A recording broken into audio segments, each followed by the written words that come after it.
Black Girls Podcast, a weekly conversation about mental health, personal development, and all the small decisions we can make to become the best possible versions of ourselves. I'm your host, Dr. Joy Harden Bradford, a licensed psychologist in Atlanta, Georgia. For more information or to find a therapist in your area, visit our website at therapyforblackgirls.com. While I hope you love listening to and learning from the podcast, it is not meant to be a substitute for a relationship with a licensed mental health professional.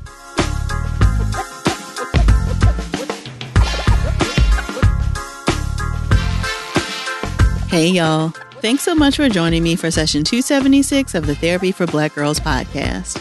We'll get right into our conversation after a word from our sponsors.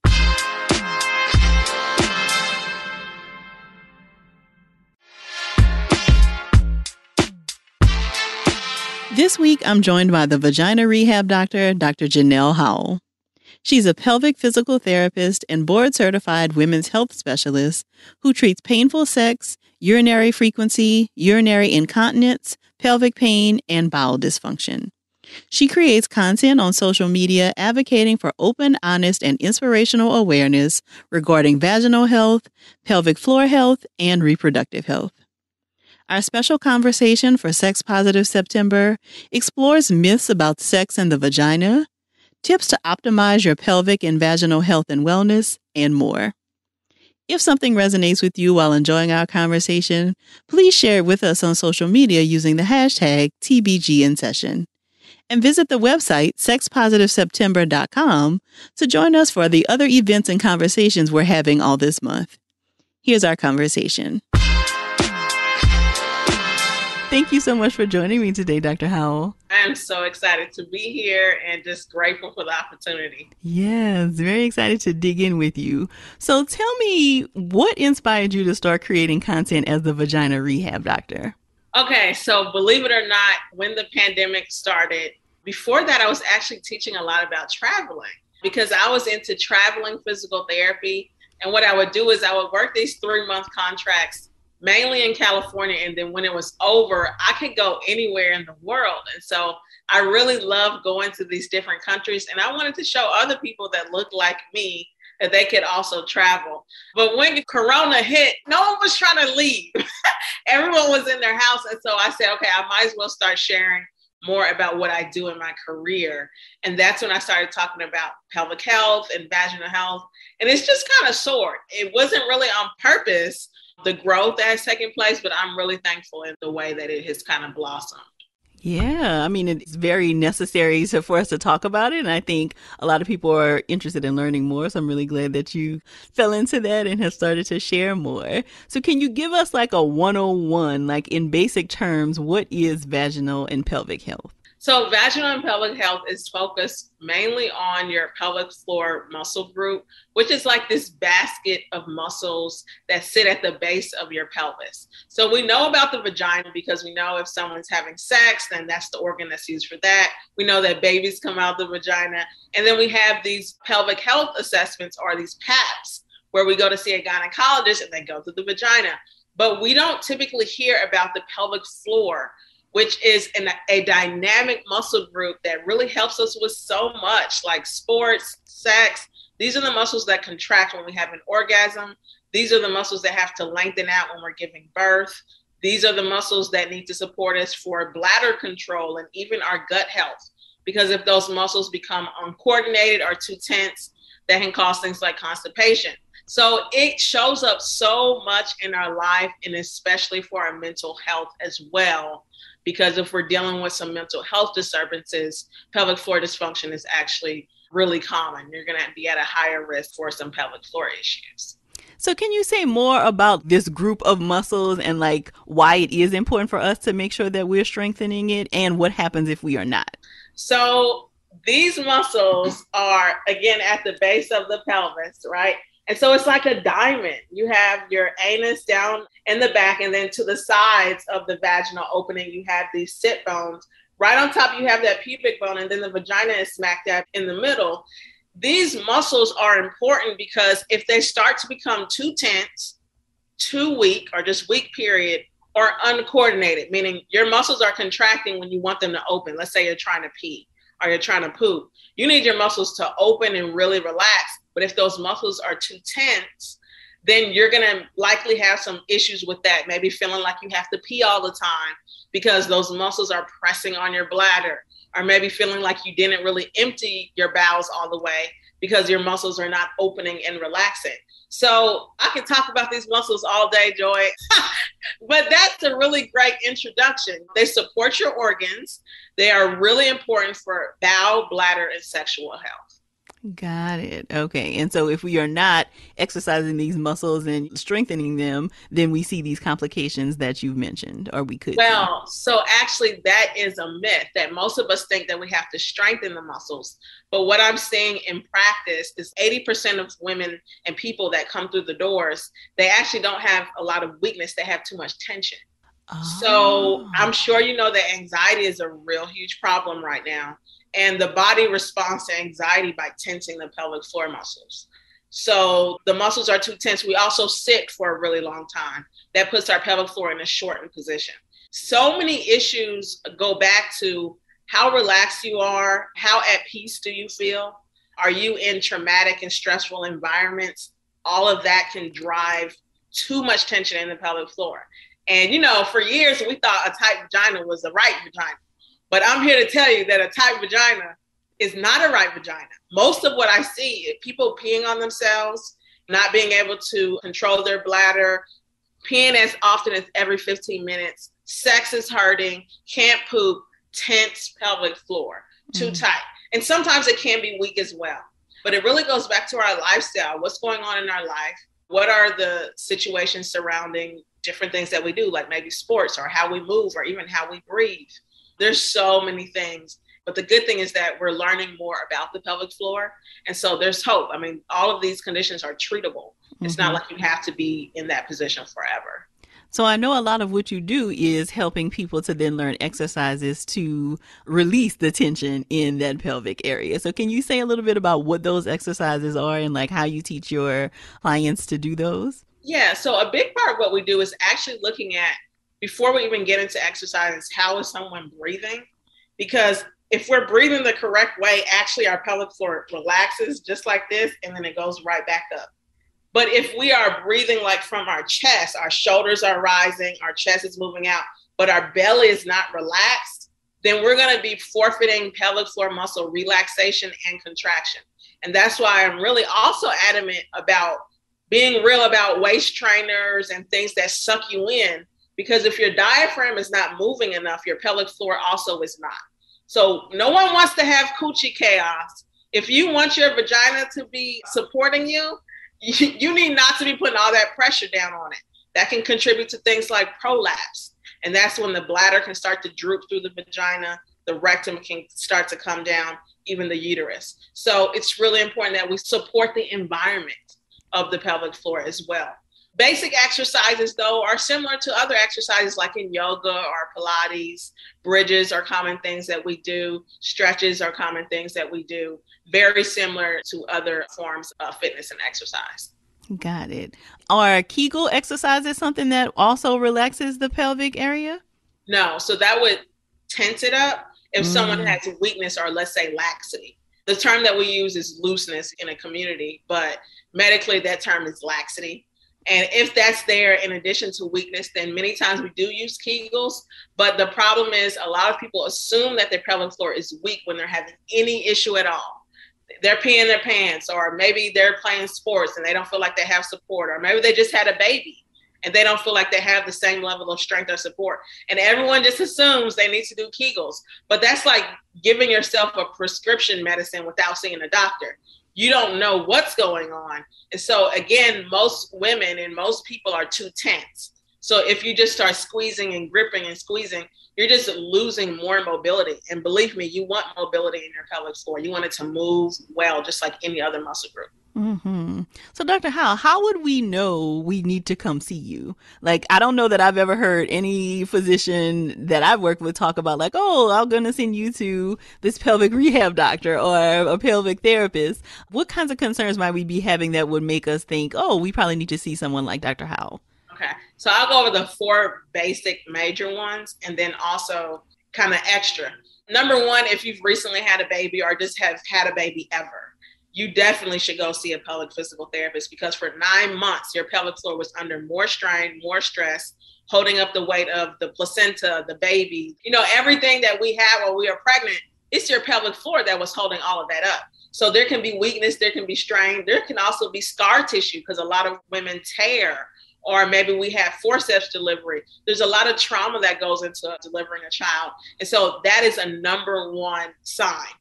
Just go get a consult. It doesn't mean that anything is wrong, but you should definitely go get seen, just like we go see our gynecologist once a year.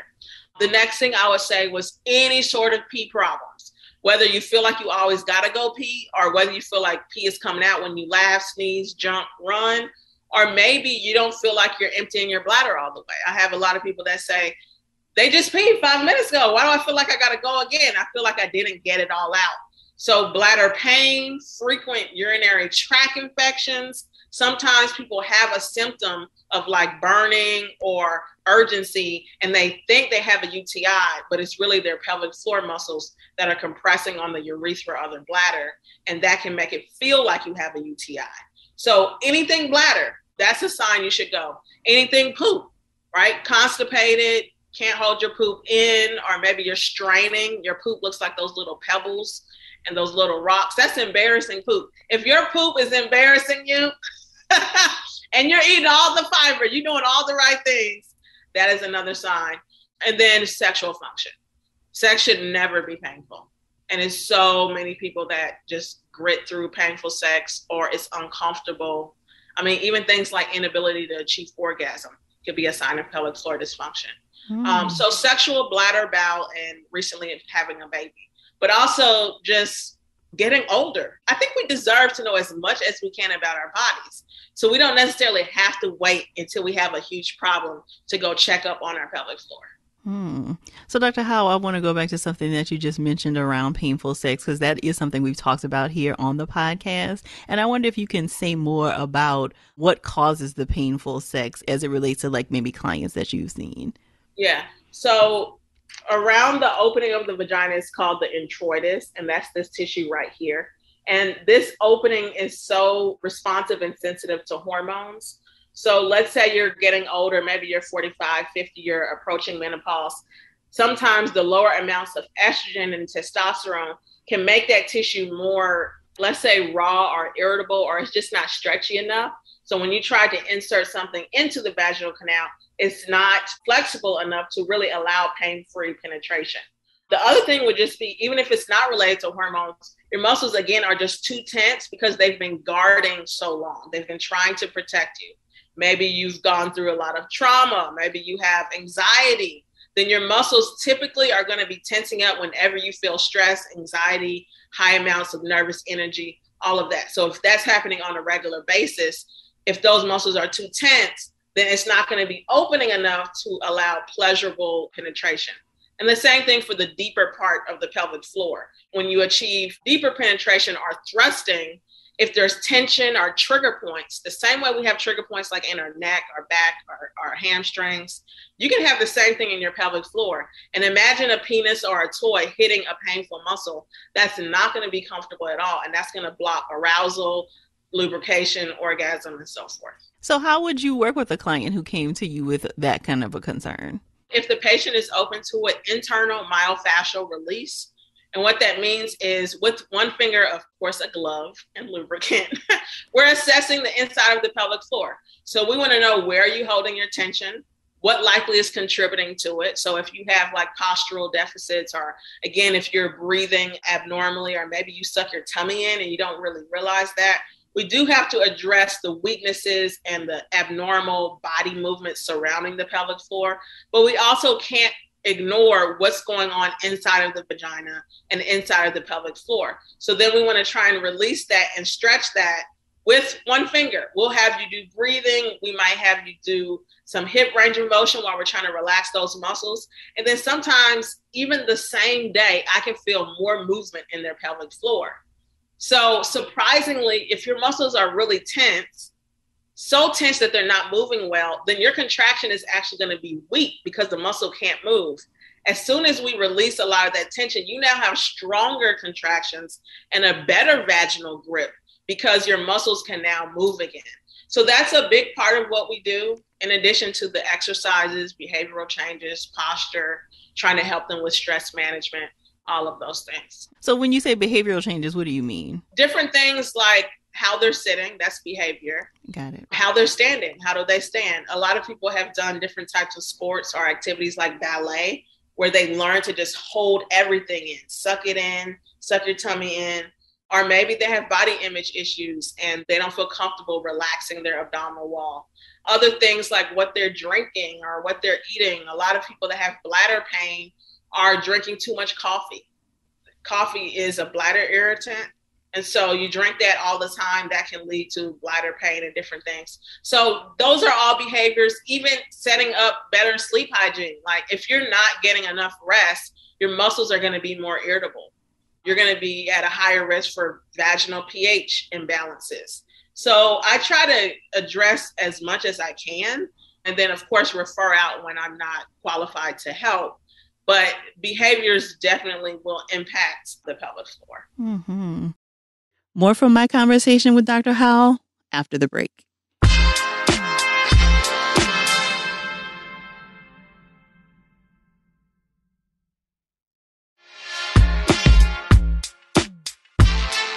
Yeah, I'm glad you mentioned the idea of a referral because as you were talking, I was thinking there are likely cases you've seen where someone has maybe a history of pelvic trauma, right? Yeah. And that, of course, will cause some of the tension. And so I wonder what it looks like for you to work with somebody who maybe has a history of trauma. And are you ever working in connection with a mental health professional to kind of tag team and help this person to release some of that tension? Absolutely. I remember having one patient who came to see me. She struggled with a lot of anxiety. And her main issue why she came to me was she was peeing like 7-8 times a night. So she wasn't sleeping through the night. She wasn't feeling rested because she was always up peeing. And her pelvic floor was, it was an angry vagina. I mean, that thing was guarded, tense, tight. I barely could get my finger to do the examination. But we got her so much better. She was down to urinating maybe once or twice a night.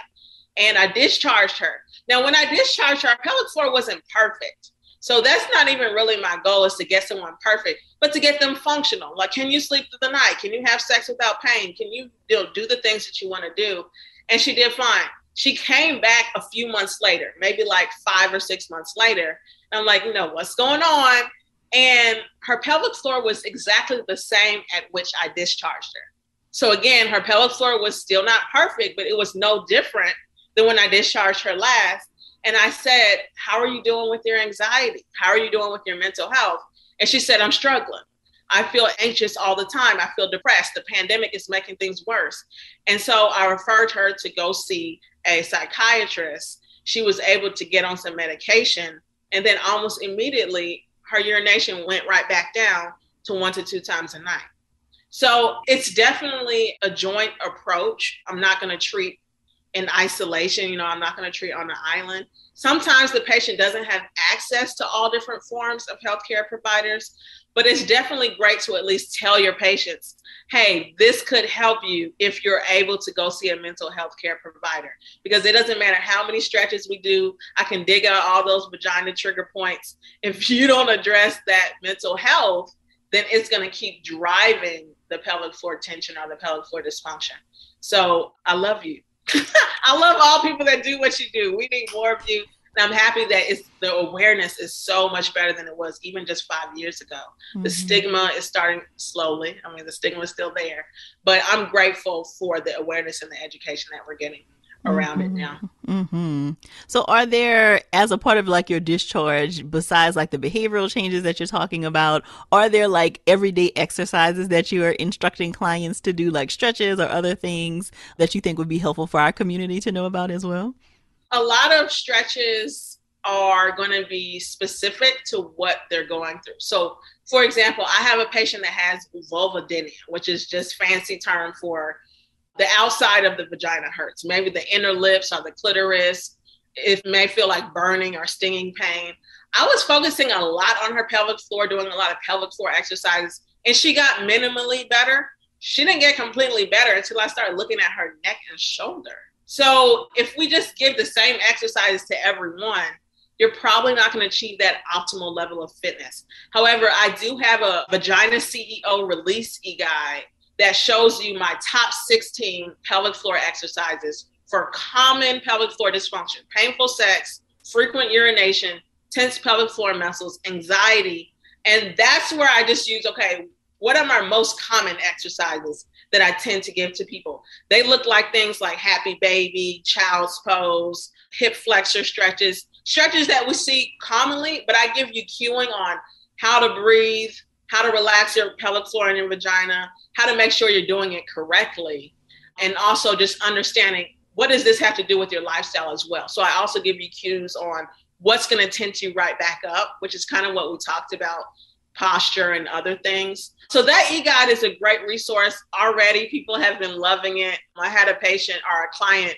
who hadn't been able to have pain-free sex with her husband for over 6 months. She did exercises for 1 day and she was better. So sometimes it doesn't require 6 months of pelvic PT. Sometimes you just need to move your body. Mm-hmm. So based on your experience and talking with clients and even the work that you've been doing online, what do you feel like are some of the most common myths that you hear about sex and the vagina? That sex is supposed to hurt the first time. It's never supposed to hurt. Even if it's commonly happening, that doesn't mean that it's supposed to hurt. There can be anxiety your first time. There may not be enough foreplay your first time. You may not know what you're doing the first time. So that's a myth. Another myth, the penis has to be big in order for you to enjoy sex. I mean, to me, that's a myth because the vagina on average is like 2.5 inches long. Our vagina is not this eternal canal that just keeps going and going. So that's a big myth that I see. Communication, actually having a connection with your partner, being patient and understanding. I think that has more of an impact than just size alone. Obviously, we're going to have preferences and nothing's wrong with having a preference. But I think that's a myth. Another myth, again, is that we should be doing Kegels and that we need to have a really tight vagina. I spend so much time untightening vaginas. I'm telling you, that's about 80 to 90% of my work. And it doesn't matter if someone's young or old. That's the common trend that we don't know how to let go. Because we've been told how to squeeze for years. We know how to squeeze. But how do you know if you're letting go and releasing your pelvic floor? That is a huge myth. Last thing I would say is that you need to be using like scented soaps and special brands of feminine hygiene just to maintain a basic level of vaginal health. And that's false. You actually don't need any special soap or cleanser. You just need to not do anything to your vagina. Don't put things inside of your vagina. You don't need a herb ball in there. You don't need a detox ball. You don't need to put anything in there. Surprisingly, the vagina secretes things like lactic acid and hydrogen peroxide. So the less you do, actually, the better in terms of scented products and products with a million ingredients you can't even pronounce. I think that's a big myth that you have to do all of this stuff just to maintain this basic level of vaginal health. Dr. Howell, you're getting at something else that I wanted to kind of hear your thoughts about, and I'm sure you see a lot of it. What kinds of like sexual and vaginal kind of health disinformation and misinformation do you see that you want people to be very careful about? One of the things I see is that the yoni eggs, just putting yoni eggs in your vagina to tighten it. And again, if 80% of us are already too tense, then putting something in your vagina and just holding a stone in your vagina does not simulate what your pelvic floor likes to do on a regular basis. The way our pelvic floor works is that it contracts when it needs to and then it lets go. It doesn't just squeeze and hold a contraction. That's like squeezing your arm and just holding it up all day. Your arm's going to start to hurt. It's going to become too tense. You're going to lose function and fitness in your arm. So the same thing happens with the pelvic floor. The other problem I have with these yoni eggs is that they're porous, meaning there's these tiny little holes in them. That means the bacteria can get trapped inside of that. Now you're putting that in your vagina, potentially disrupting this really sensitive balance of good bacteria. The good bacteria is what creates your vaginal pH, not soap. Soap is actually decreasing the amounts of healthy bacteria that's down there. So that is a harm. And I see it, unfortunately, a lot in our community because we do have distrust with our medical providers. Doctors don't believe that we're in pain. Not all doctors, of course, but we have been underheard. We've been overlooked. So we turn to natural remedies, which I am for. I love my tea. I love my essential oils. I'm here for natural medicine. But when it comes to the vagina, we do have to be careful and make sure that we're not just doing something because, our cousin is doing it or someone on TikTok is doing it, and actually understanding what is the vagina looking for. And many times it's not looking for a stone or it's not looking for an herb ball. It's looking for us to be healthy and to have good sexual boundaries and to take care of our mental health and to use unscented products and really just trust that our body knows what it's doing. If we're having an issue, it just means it needs more support, maybe more testing to see what's contributing to our problems. Why is this happening? As opposed to assuming that we need to help our vagina cleanse itself or detox itself. Mm-hmm. More from my conversation with Dr. Howell after the break.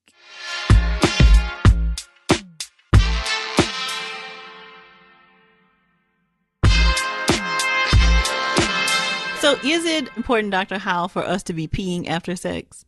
Okay. Ooh, that's a really good one. Now you're getting into it. I don't think it's a bad practice.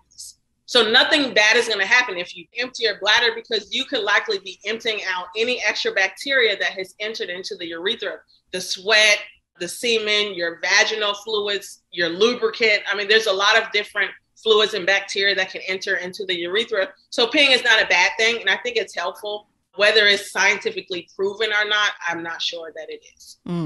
So are there any kind of like pre or post intercourse kinds of routines or things you think that would be helpful for us to know about and maybe be practicing? Yeah, before sex, definitely get sexually tested. Make sure that your partner doesn't have sexually transmitted infections, or if they do, that you know about it and that you know how you're going to move forward safely, because we don't want to make any assumptions.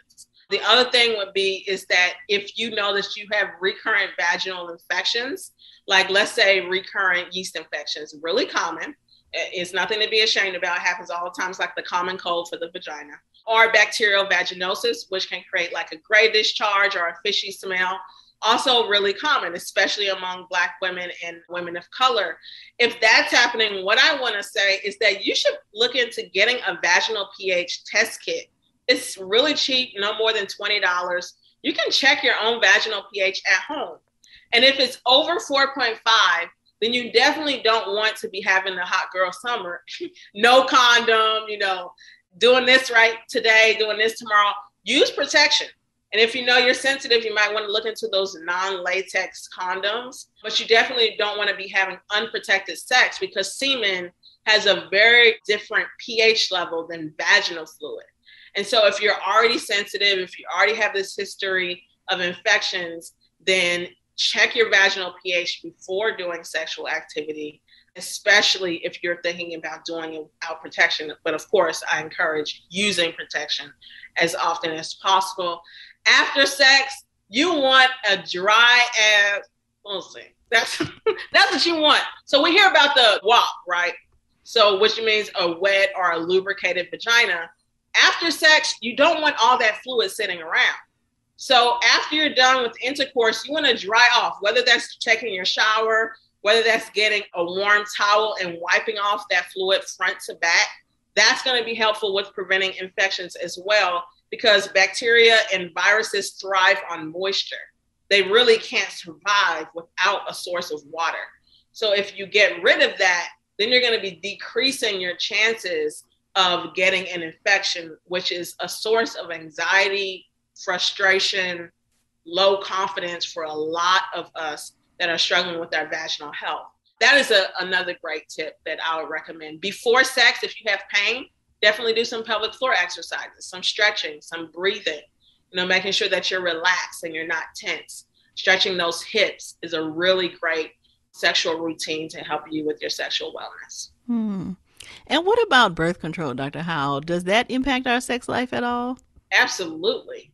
I just was talking to a gynecologist yesterday who specializes in sexual medicine. And she was telling me that when we're on birth control, specifically for longer periods of time, that lowers the level of androgens in the body, which are like male hormones.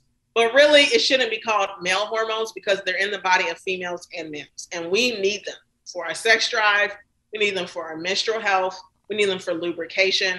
And so if you're on birth control for a long period of time, it takes you down lower when it comes to your hormones. So you can experience dryness. You could experience pain with sex. Your clitoris and the vagina can atrophy a bit because when you're taking birth control, it's almost like you go into this temporary menopause, right? You're not able to get pregnant, right? You're not ovulating, right? So it's similar to menopause. And one thing that happens in menopause is that the vagina can thin out, and that makes it more likely that sex is going to be painful because there's less cushion, right? The tissue is not as juicy, for lack of a better medical term.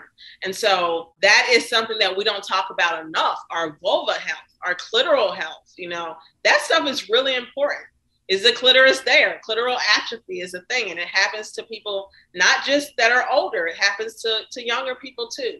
So yes, birth control can impact our vaginal health. It also can change the pH balance, so it can predispose you to more yeast infections. So if you're noticing those changes and you weren't having them before birth control, then you can consider talking to your doctor about other options. But if you're on birth control and you're not noticing any issues with sexual function, clitoral health, pelvic floor health, then by no means don't worry and go out fearing. But it definitely impacts our health because it impacts our hormones. Got it.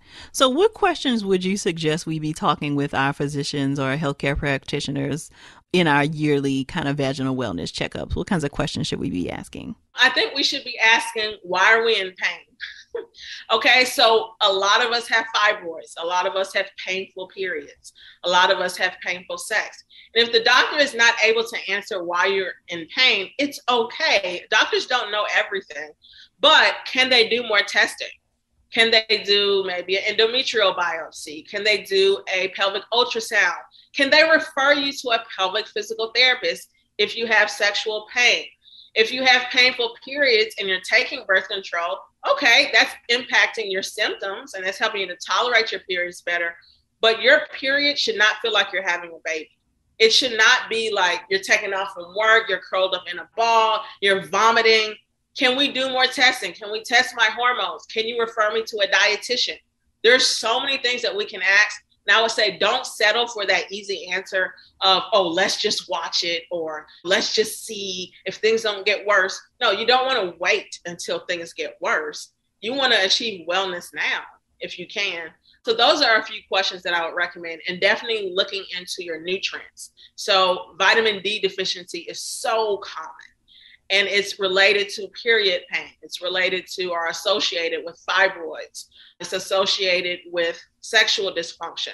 Vitamin B as in boy, that's really important.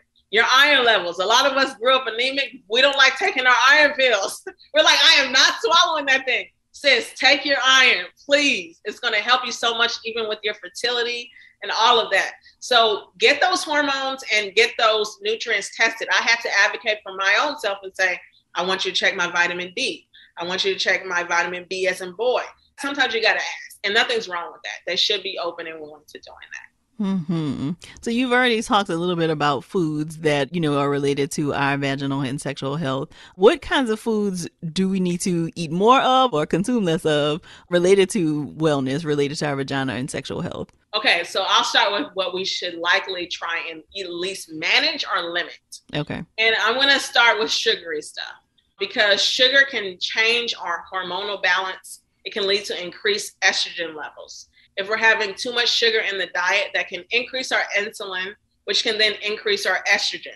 And if we have something called polycystic ovarian syndrome, which is PCOS, number one cause of infertility, that is like at the core of really getting on top of your condition, managing your blood sugar and managing your insulin resistance. So decreasing the amounts of sugar. Nutrient and nutritionists, they recommend no more than like 26 grams of sugar per day. Y'all, one latte at Starbucks can have as much as 60 grams of sugar in it. Listen, Starbucks doesn't care about your womb, doesn't care about your vagina, doesn't care about your menstrual cycle. So look at how much sugar you're having. You don't have to get rid of it completely. Sometimes it's just, okay, I don't need this soda today. Or maybe I don't need 5 cookies. Maybe I'm just going to have 1. So sometimes it's just those smaller changes. And then next thing I would say is inflammatory foods. These are going to be your processed foods. These are going to be processed meats like sausage, bacon, burgers, things that are heavily fried. That's going to lead to more inflammation in the body, around the ovaries, near the uterus, all of that. And if we want to start nourishing a healthier vagina, especially when it comes to our vaginal pH, we don't want to have an inflammatory environment. That's also something that can lead to vaginal dryness. So your body sets up these mechanisms that tries to protect you. It's like, okay, if there's already a lot of inflammation in the body, we don't want a penis coming in here. We don't want a sex toy coming in here. So let's make it as dry as possible. And so that's your body actually trying to protect you. You might notice that if you change up your diet a bit, making sure you're still getting enough food, enough calories, but you're changing the type of foods, you might notice more vaginal lubrication.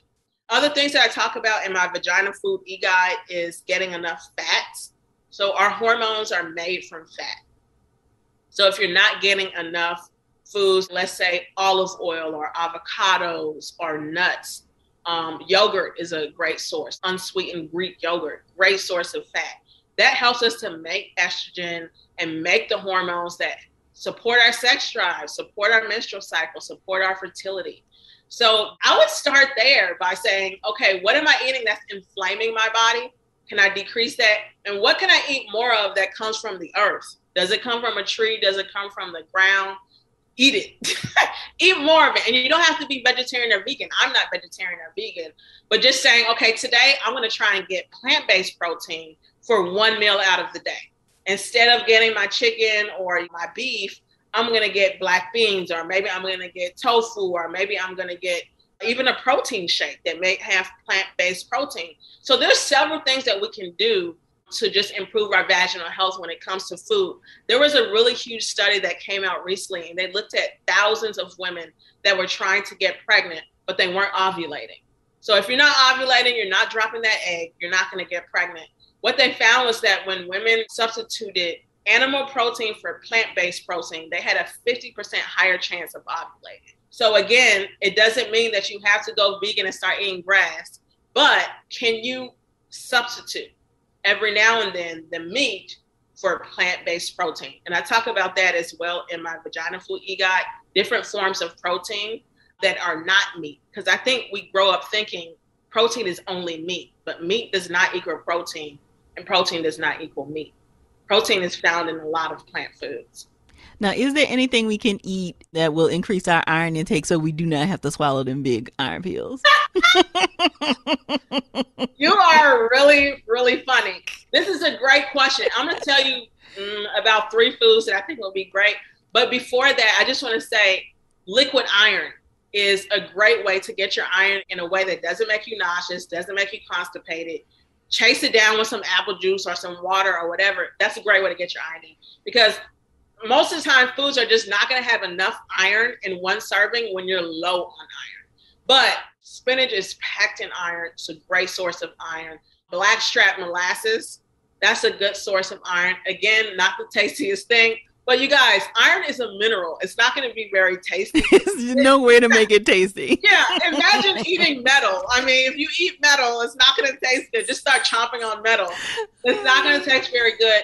Beets are a great source of iron, but also nitric oxide.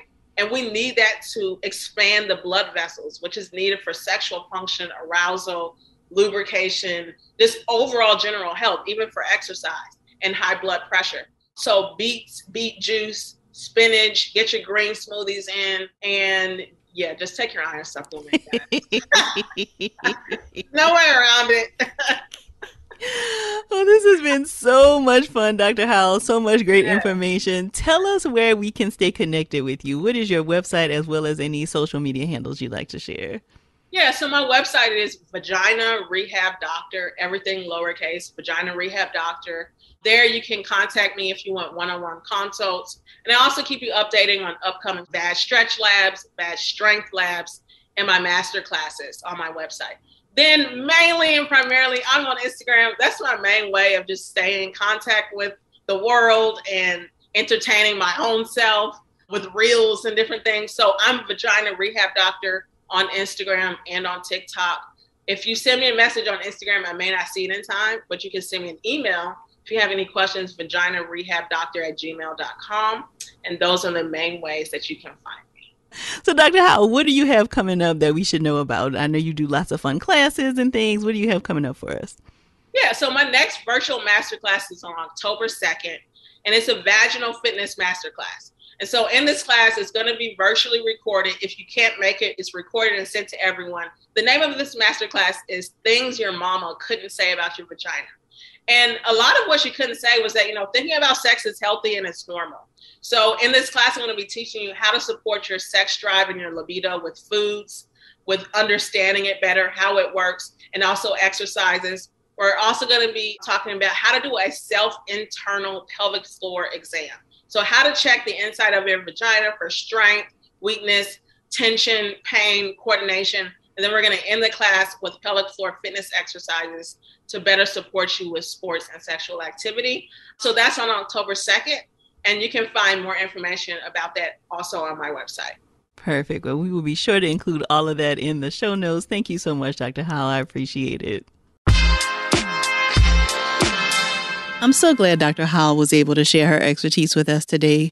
To learn more about her and her work and the classes she has coming up, visit the show notes at therapyforblackgirls.com/session276. And don't forget to text 2 of your girls and tell them to check out the episode right now. If you're looking for a therapist in your area, check out our therapist directory at therapyforblackgirls.com/directory. And if you want to continue digging into this topic or just be in community with other sisters, come on over and join us in the Sister Circle. It's our cozy corner of the internet designed just for Black women. You can join us at community.therapyforblackgirls.com. This episode was produced by Fredia Lucas and Ellis, and editing was done by Dennison Bradford. Thank y'all so much for joining me again this week. I look forward to continuing this conversation with you all real soon. Take good care.